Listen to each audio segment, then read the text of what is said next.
Hey guys, Dave Rogan-Moser here, and in this video, we're going to be talking about how to track key metrics and optimize your webinar system. And so at this point, you've already finished a webinar, you've got your first batch of stats in, and the real secret, the key of the weekly webinar system is that you can optimize week by week, you can do tests, and that this system is not going away anytime soon here, and that's the real secret. So an overview in this training, we're going to be talking about how to optimize this week by week. That is the real benefit of what we're doing here, and this lesson will teach you how to go do that. And so what we're going to cover, first of all, we're going to cover a general optimizing strategy and how to think about optimizing. Secondly, we're going to be talking about the key metrics that you should be watching, the most important metrics. And then thirdly, there's going to be a series of videos where I'm going to actually show you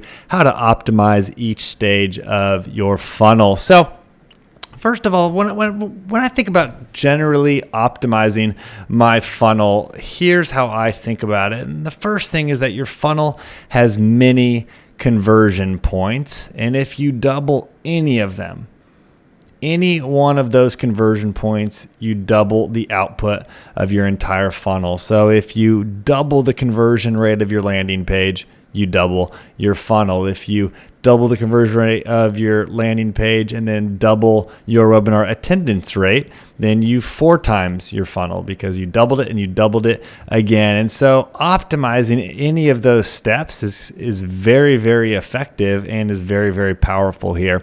So the way we want to do this is you want to start generally at the top of the funnel and work down. So start at the beginning of the funnel and then move further and further down the funnel as you go, because you want to let more volume through. And so in order to do appropriate testing, we've got to have enough people through that section of the funnel. And so, if you're optimizing for the very last stage, maybe you have a sales page that you're optimizing for, but your funnel is not working as well earlier on, you're just not going to get that many hits, and it's going to be harder to get a good clean test. And so we really want to open up as much volume at the front end of the funnel as we can. It's going to allow us to do more tests further and further down. So start there when in doubt, and we want to do this systematically by split testing. And I go over very, very clearly how to do split testing in the later videos under each specific metric.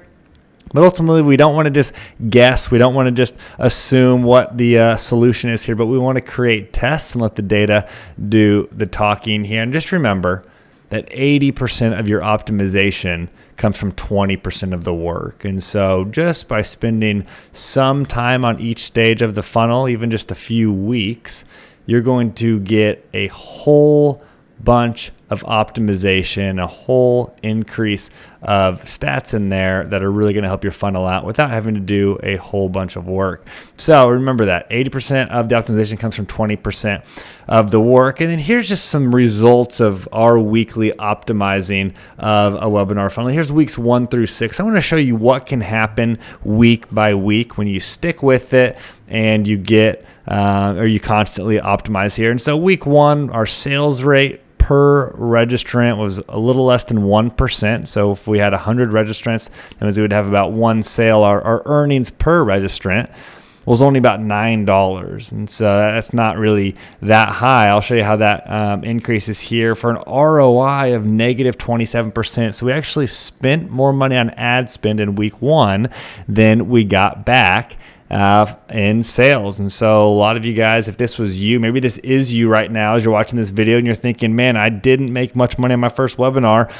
Is this going to work? Should I go home? Well, I'll tell you what, guys, after week 1, that was in the back of my head as well. But we kept on going. We said, well, we know how the numbers work. We know how the math works, and science is in our favor here. Let's just stick with it and keep optimizing. So week 2 happens.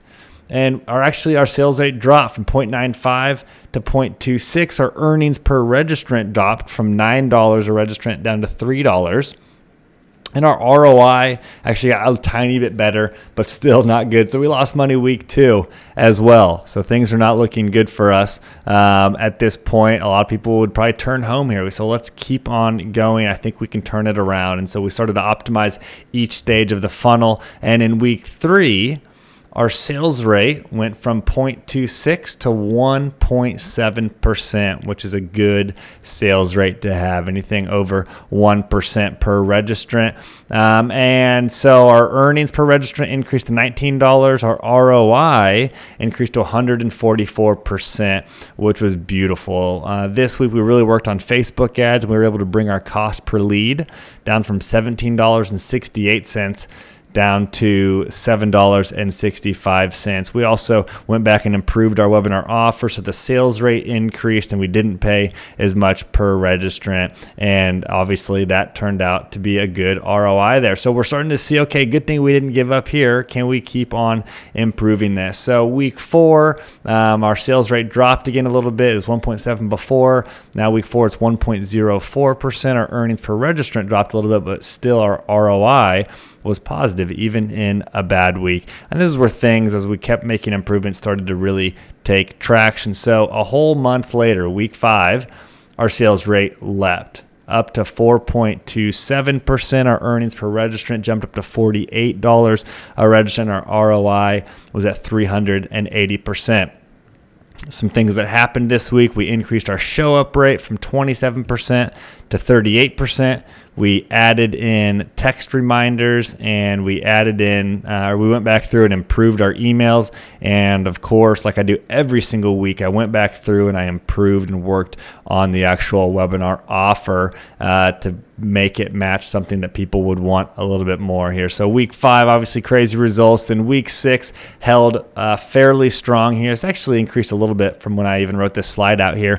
But sales rate per registrant, 3.56%. Our earnings per registrant, $39. ROI over $300, $303 here, guys. And so you can see a massive, massive difference. Not by reinventing the wheel, not by doing anything all that different. We just slowly made optimizations, and it has paid off here. And so week 6 has a 13 times higher earnings per lead than week 1. We're talking $3 compared to week 6 had $39, and week 5 was $48. So obviously, massive increase there, and this is really only the beginning. I think we can 13x that again from $39, all the way up past that here, guys. This is just the beginning of an optimized funnel, but I know that it can be scary when things aren't working at first. In those first couple weeks as we're losing money, I'm thinking, do we have the wrong offer? Is this the wrong audience? Do I not understand what's going on here? Is this going to work? Is this audience going to buy what we have here? Those ideas are all in the back of my mind, as they maybe will be for you. But the key is to stick with it. I really believe if you just don't go home early, then you'll win. The key is weekly optimization here. And so that's what this video is all about. All right, let's dive into it here. Now that you're convinced that you need to optimize, what are the most important metrics to track? Cost per lead, earnings per lead, registration conversion rate, attendance rate, sales rate, and ROI. I believe those are the 6 most important metrics for you to be tracking on a daily basis. And so go ahead and track these daily in your spreadsheet. You can use the spreadsheet from the Facebook ads training in video 3. On the left-hand side, you'll be tracking more of the Facebook stats. Then on the right-hand side in those green lines, that's where you'll track your weekly webinar stats and go through all of that. So track those daily and be super diligent, because those are going to give us the map moving forward. And as we go through and calculate those, you'll use the next videos to actually improve various stats. And so be really diligent about that. All right, let's dive into each one of these metrics, why I like it, what it tells us, and how to calculate it. So the first one, and it's first because I believe it should be first, is earnings per lead. I think this is the most powerful metric here. The way you calculate this is your revenue collected from a webinar divided by the number of registrants for that webinar there. This is really where the power is at, guys. Your main goal as an entrepreneur with this webinar system is to increase your earnings per lead here. And you do this primarily through additional offers. And I'm going to talk about that in a later video here. But your goal is to get this number as high as you can, because the fact is traffic costs are only going to go up. And I'm going to talk about this in the next slide. And your competition is only going to get better and better. And if you can't increase your earnings per lead, then you're going to get to a point where you can't pay for traffic anymore and it's just too expensive to acquire a customer. So your best bet for a long-term business play is going to be how to increase your earnings per lead here. The second metric to look at is cost per lead. This is where I think most people spend their time, and I think that's actually a mistake. The way that we calculate cost per lead is the total amount spent divided by number of registrants. So total ad spend divided by registrants there. And this depends on each market, but it should definitely be below $10 for most markets, and really probably closer to $3 to $6 here. Again, guys, it's better to focus on increasing earnings per lead than decreasing cost per lead, because traffic costs are always rising. They're going to be more expensive on Facebook 6 months from now than they are today. They're going to be more expensive 6 months from that. And that number is going to always go up. And so if you're not working on increasing your earnings per lead, you're not adding back-end offers and tripwires and, not tripwires. If you're not adding these other offers to people, then it's going to be much, much more difficult to compete for the long term here, guys. And so cost per lead, we can get it down some. We want to get it down some, but we don't want to obsess over this number. It's much more effective to obsess over earnings per lead here. What about the third metric here? Registration conversion rate. This is the people that hit your landing page and register for your webinar. And so we get this by tracking number of registrants divided by number of visitors. This number really tells you two things, in my opinion, that I think about. The first one is your topic or title of your webinar resonating with your audience? Maybe you need to tweak that a little bit. And then the second one is your landing page congruent with your ads? And so are they clicking on the ad? Obviously they are, and then they're going through, and if this is low, it means that they're getting something different on that page than what they were expecting. So they're leaving. They came for something else and they didn't quite get exactly what they wanted, so they're out of there. And so we're going to talk about that in a later video as well, how to improve that. But no, this is how we calculate registration page conversion rate. It really should be over 20%. 1 in 5 people that click should register, and ideally it should be more like 30 to 40% there for you guys. Okay, the fourth one, attendance rate. We get this. These are people that actually show up to your webinar live at the time that you scheduled it. And so this is number of live attendees divided by number of registrants. And you can get the live attendees and registrants inside of Webinar Jam there. This should be over 20% of people that register should show up to your webinar live, and ideally more like 30%. We usually get 30 to 35% of people to actually show up to the webinar.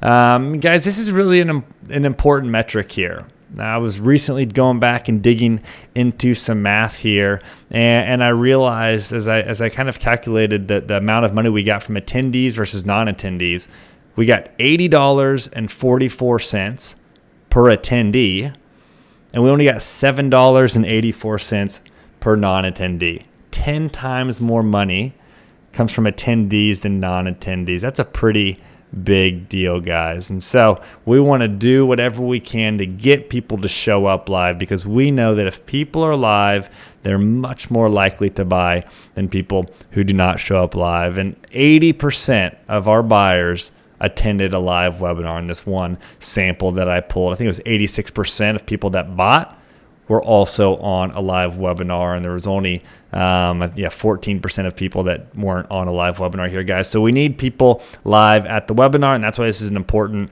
metric to track here. Okay, what about the sales rate? So this is total number of sales divided by number of registrants here. It should really be over 1%, ideally 1.5% or higher. That's at $1,000 or $2,000 price point. If you have a lower price product or offer, maybe $200 or $400, it should be higher than this. It should be maybe 5%. But at about $1,000 price point or more, it should be over 1%, and ideally up to 1.5% or 2% of people that register should end up buying your product. This is really most affected by three things. This is affected by your presentation, your follow-up sequence, and your sales page. So these are the three things that this is mainly affected by here, guys. And so we're going to talk about that in the next video, how to increase that. About 50 to 70% of our sales come in the follow-up. And so we want to make sure that one of the best ways to get this number higher, even to double this number, is to have a good follow-up sequence, because too many people are actually not making sales in the follow-up, and it's an easy way to go out there and double your sales by having a good follow-up sequence there. And then finally, guys, the ultimate metric that we always want to go back to is ROI, return on investment, or ROAS, return on ad spend. And so the way we get this is it's net profit divided by total investment times 100. So in this case, it will be the revenue we receive from a webinar minus the ad spend that we spend on a webinar divided by the ad spend times 100 here. And so this should be above 0%. That means that you break even on the webinar, depending on how you calculate it. It could also mean 100%, but in this case, it should be above 0%, and ideally it's over 100%. And so you want to double your money on the webinar. Every dollar you spend, you want to get $2 back from the webinar, and that would be a 100% ROI. So guys, with those metrics, in the next videos, I'm going to show you how to increase each of those. If you're looking through those and you see that they're not matching up and that they're the low points, they're the sticking points in your funnel, I'm going to show you how to improve those. But what you want to do is you want to start with the single metric that you think you can improve the most with the least amount of work. When in doubt, start at the top of the funnel and kind of work your way deeper into the funnel. And the real key here is slow, consistent process of testing. Let the data do the work and just get used to being in a deliberate and scientific process of split testing here, guys. And so coming up next in the next videos, I'm going to show you how to actually improve your individual metrics there, guys. And so with that, I'll see you in the next videos where we will get specific on how to fix these numbers. All right, we'll see you guys there.